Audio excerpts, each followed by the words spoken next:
I'm transitioning now, just to let you know what I'm doing. I'm transitioning into some key points that should help articulate and support decisions for you. Okay? Choice is key. When I was an assistant superintendent, I set up professional development days. I never made everybody go to exactly the same thing. I laid out a family, a menu of options, and I let people go to what they want to do. I never got more praise in my whole life, especially from the union folks who were tired of being told. And I went, what was a bit of an irony here? But that's okay.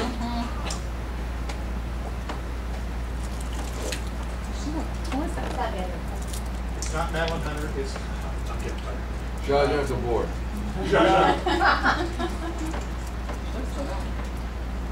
She was the one who shattered the theory. We used to say that roughly by the age of 50, you can stop growing dendrites, stop growing brain cells. It was believed that once you got a certain age, you basically could not grow new brain structures.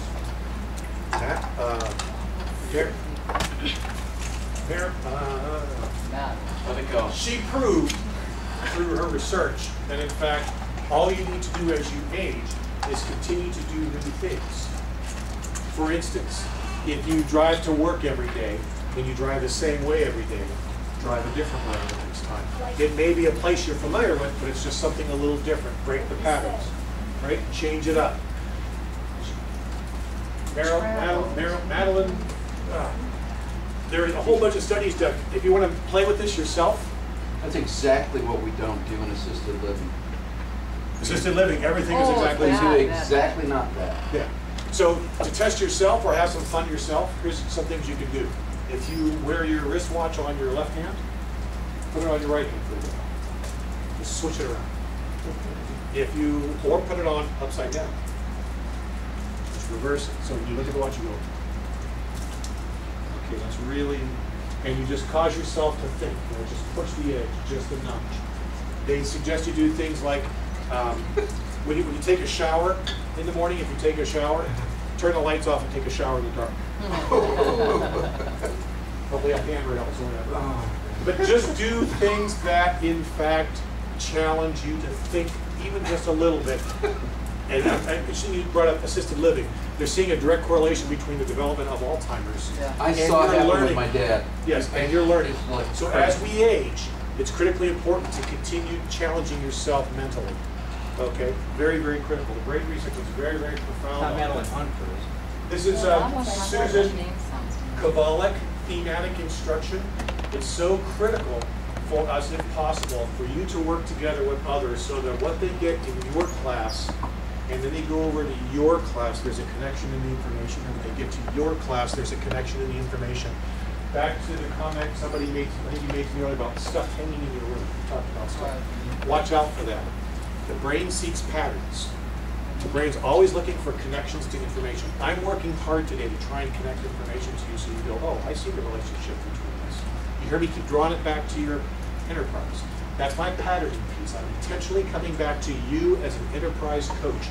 Does this have relevance to what you might do as an enterprise coach? You hear me keep circling back to that, right? That's intentional on my part. Because the brain's looking for patterns. If you go into a classroom, I talked about this at one of my favorite elementary schools in Flint.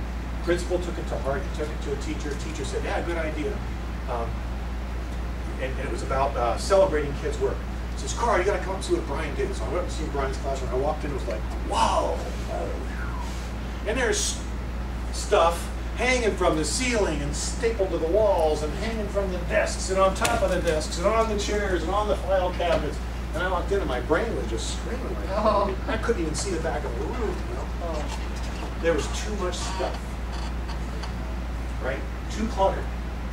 What's better is to promote good work, rotate it, have places of honor in the classroom, and have it connect somehow. So if you're studying forests, the information that's up this month is about forests, and it's writing about forests, and it's math about forests, and it's, you know, it's connected. The curriculum connections are there because the brain is looking for the relationship to information all the time. Key component. Marion Diamond. Proof in the pudding. Candace Pert is a biochemist. You ever hear people say, I had a feeling in my gut? You do.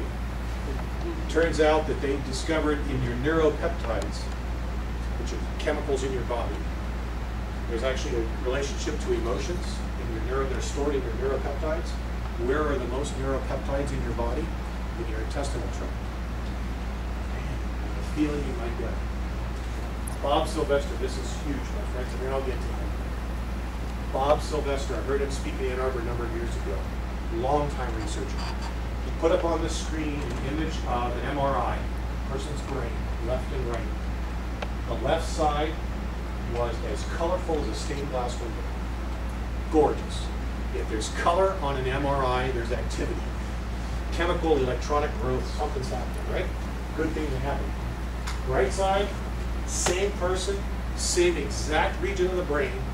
A little color on the side, a little color on the top, the rest is gray. Story. They did a study on brain activity. They found a young man, roughly 13 years old, who had never played Nintendo. They said, hey kid, you're going to play Nintendo. He said, what's Nintendo? Now where they found a kid 13 years old who had no clue, I don't know. This was back when it was starting, I guess. So he said, what's Nintendo? They said, this is Nintendo. He said, how do you play it? They said, figure it out. So for 2 hours every day, for 2 weeks, this kid's sitting down trying to figure out how to play Nintendo. At the end of the first day, at the end of the second hour, the left image was taken. His brain was processing and processing throughout multiple regions of the brain. Image number 2 was taken 2 weeks later at the very end of the study. No color in the brain except on the side and on the top. What did the colors represent? Manual dexterity, optics. The rest of the brain was quiet. What Sylvester said was profound. He said, ladies and gentlemen, what the brain wants is the journey, not the destination. The brain wants the journey. Well, isn't the kid on a journey when he's like... Not the end of the thing, he's just... He's bored? It's automatic. Yeah, there's no new challenge. There's no new dendritic growth. What we're trying to do is stimulate a new set of synapses, a new set of dendrites that get close enough together and they grow and they fire. There's nothing firing. He's an automatic. There's patterns to Nintendo.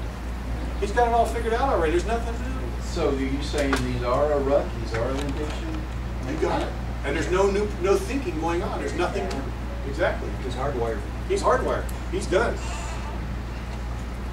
So that's why when your kids in the enterprise program all of a sudden they think they've got it figured out, and now there's a new challenge. Uh-oh, it doesn't work. Now we're in there. Now we're on the left side of the screen again, you see? So tremendously powerful moment for me, because the 13-year-old kid will say, would you just tell me the answer? Yes. Well, that's emotions, that's psychology, that's adolescence, and that's a whole other work subject. But what the brain's looking for is, give me the challenge to grow the new networks. Experiential, problem-solving, problem-based. Okay, so that was really profound. Peter Senge, organizational theory. I'll talk about Senge tomorrow when we talk about leadership and organizations and systems. I'll refer to Peter Senge. Yes, he looks like the movie star. Come on, ladies. They look like old people. This guy's a professor from Harvard. Dennis Quaid. Pardon me? Dennis Quaid. There you go. See the young women in the room. I know. Dennis Quaid. All right. Robert Sapolsky, a neuropsychologist, I believe, from Harvard and Yale. I had a chance to hear him speak a number of years ago too. He wrote a really cool book called "Why Zebras Don't Get Ulcers." It's a fascinating book. It's not an easy read. But there's a lot of sense to this. And in fact, I brought with me, and I don't have time to show it. One of my favorite shows is a show on PBS called Scientific American Frontiers. Alan Alda hosts it. They usually have a theme. There's an episode called Worried Sick. You can go and find this online and actually watch it online. It's on Worried Sick. Here's what Sapolsky's main emphasis is. We as human beings do things that other animals on the planet